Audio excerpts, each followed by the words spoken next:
What's up? Welcome back. My name's Gianna Norton, a local real estate agent here in Nashville, Tennessee. We're getting ready to talk about the infamous Broadway.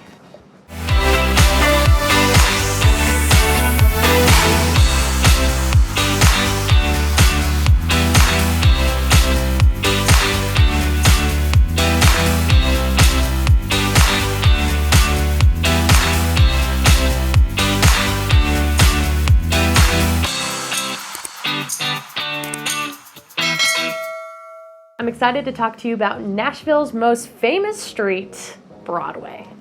All right, so obviously I'm going to get to talking about the bars on Broadway, my favorite ones, but first let's start with a little bit of history and kid-friendly stuff to do down there. So if you're only interested in the alcohol, scroll ahead. So originally in 1875, Broadway was actually set to be the home of Nashville's first public school. And Broadway is actually home to plenty of landmarks like Union Station, Bridgestone Arena, First Center Visual Arts, and Riverfront Park. If you're gonna take the kiddos down to Broadway, I would recommend doing it in broad daylight, only because the crowds get a little crazy and kiddos aren't necessarily allowed into restaurants and bars after a certain time on Broadway, obviously turning into a street for 21 and up only after nightfall. So if you're gonna take the kiddos down in the middle of the day, definitely stop into some of the restaurants. There's also a candy shop on Broadway that's enjoyable by both kiddos and adults alike. Not to mention, there is a really cool milkshake bar just a couple blocks off Broadway. I know we're talking about Broadway right now, but because there's not a lot for the kiddos to do down there, that's definitely something you can venture off for. Broadway also features some more nearby fun that also can include a little bit of history for you and the kiddos, and that first one being the Ryman Auditorium, aka the Mother Church of Country Music. Now, I'll make sure to do a separate episode on all the history between the Ryman Auditorium and the Grand Ole Opry and everything that comes into scope with that. But definitely a fun place to check out and do research on your own until I get that video out for you. Broadway also features the Johnny Cash Museum. Now, be careful with that because there's a Johnny Cash bar nearby as well. And of course, with the kiddos with you, they're not gonna let them in unless they are 21 and up. So make sure you're doing your research on hours and when you and your family are welcome to come visit. And if you've ever heard of Goo Goo Clusters, not far from Broadway is the Goo Goo Cluster Candy Shop. It features vintage candies, Goo Goo Clusters. I've heard you can build your own personal Goo Goo Clusters there. Broadway is so big, even though I have been here for 2 years, I really haven't been able to experience everything down there.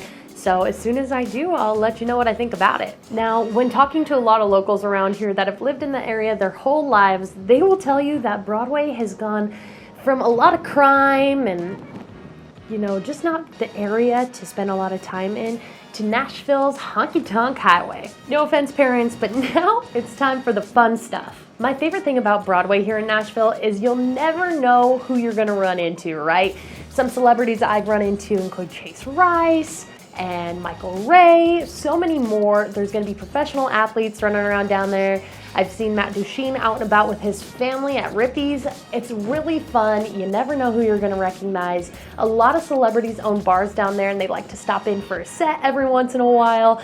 And it's really exciting running into them like Kid Rock and Morgan Wallen and so many more big names. Now, of course, this street is going to be big on drinking as soon as night falls. Day drinking happens as well. 21 and up only, of course, here in Nashville, Tennessee. And one of the best parts about having to drink all day or being on a street that likes to shut down its restaurants before they shut down the bars is there's going to be some awesome vendors on the side of the streets. They'll sell you pizza. One of the most famous hot dog stands here in Nashville, hot dog brands. It's incredible. It's called Daddy's Dogs, and they throw some crazy toppings on there that you're like, oh my gosh, I don't know, not up my alley. Trust me, try it. It's totally worth it. They're so good and the perfect after drinking snack. You'll find that the street is typically blocked off when it comes to big events, especially after Predators games or big concerts where there's a ton of people flooding to the street because it's right there. It's so easy to head to a bar or a restaurant after a game or concert, which makes the location even more convenient. To add to the sporting and convenience aspect of Broadway, it's also a really easy walk after Titans games, especially those Sunday day games. Talk about celebrating a big win from the Titans. Broadway is just up the street. Not to mention, if you've got a hankering for some Taco Bell, which after drinking, who doesn't? There's actually a Taco Bell cantina just a few blocks away, and they do, in fact, serve alcohol. So have yourself a spiked Baja Blast. Hope you're thinking of me, and thank me later for that recommendation. A really nice thing about Broadway as well, and I recommend this to everyone, Uber, or Lyft. Don't ever drive down to Broadway. First of all, parking is expensive. It's a pain to find a spot, and DUIs are incredibly expensive, not worth the risk down here for your financial safety, safety of others. I won't get into that right now. But if you're drinking, you're not driving down here in Nashville. And the really nice thing about that is most neighborhoods are about 15 minutes away from downtown, no matter what direction you're coming from, which is so nice about the centralized entertainment area of Nashville, Tennessee. Now, another fun thing about Broadway is it features so many celebrity bars, right? So if you're a big time country fan, of course Nashville is going to be for you anyway, but you can check out some of your favorite celebrities' bars. One of our newest bars that just opened here in Nashville is Miranda Lambert's Casa Rosa. It's about 3 stories featuring a rooftop. They're always blowing bubbles, which when you're drinking, who doesn't love to pop some bubbles and play with those? But at the same time, it's really fun, features 3 stories, live bands on every floor. I believe there's a restaurant on the 2nd floor. Haven't been able to stop in on that yet. And that's just how much stuff there is to do on Broadway. After 2 years, I haven't even been able to accomplish it all. More celebrity bars features Florida Georgia Linehouse, Jason Aldean's, Luke's 32 Bridge, All Red, which is going to be Blake Shelton's bar, AJ's Good Time Bar, and Big and Rich's Redneck Riviera.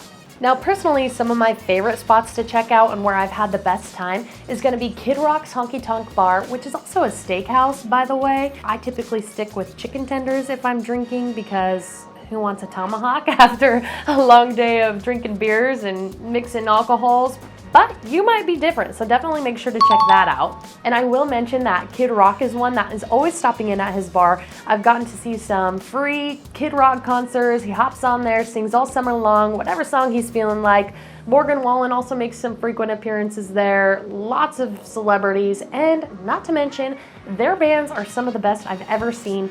Local bands, they make their living off of that stage and tips. It's pretty incredible. Rippy's is also a really easy bar located right across the street from Bridgestone Arena. That's going to be one of my favorite places to pregame for Predators games. We used to have a bar down there that actually honored if you came in Nashville Predator gear, they would give you a free beer. Now, of course, it was the cheap beer, and of course, they got shut down. But hoping some other bars pick up on that trend, getting people in and getting people hyped before Nashville Predators games. But Rippy's is a really easy one. They're not giving away beer, but it is fun. It's right across the street from Bridgestone Arena and a really easy pregame. I also love Rippy's barbecue platter. Like, it's just a big sampler platter. So good, very shareable. Get a little taste of everything that Rippy's has to offer. I really like their food there. Another place I love visiting, and it's not very popular for some reason, it's the Stage. You'll find a lot of locals there, but it's fun. It's got a couple different floors. My favorite is going to be the 1st and 2nd floor. Second floor seems to be more fun, has the best bands, and it's going to be a little bit smaller than the 1st floor, so it's more of an intimate setting when it comes to the bands and listening to music. The bar's right there, the lines are short. I love the Stage. Of course, guilty pleasure of mine, I like to stop into the candy shop. They shut down typically before the rest of the bars do, but if I'm headed home early that night, it's always fun to stop in for a little drinking snack and a candy of your choice. And they've got fudge and ice cream and so much more, so that's an easy pit stop. We've also got a Hard Rock Cafe on Broadway, but there are so many local and amazing places there. You can go to Hard Rock Cafe pretty much anywhere, so I would recommend checking out the local spots. Also, Broadway is central to a lot of other bar districts, right? We've got Midtown, we've got Music Row, we've got Printer's Alley, and I will do some different episodes when it comes to checking out those drinking destinations. So check out Broadway. If you happen to see me down there, let me know you watched this video. I'll buy you a shot, and I hope you check it out. Enjoy it. Be safe, make good decisions, and never drink and drive. If you're looking at making that move to the Nashville area, I'm happy to talk to you about Broadway, things to do down there, and some of my favorite activities in the Nashville area. Make sure to hit this website or give me a call here, and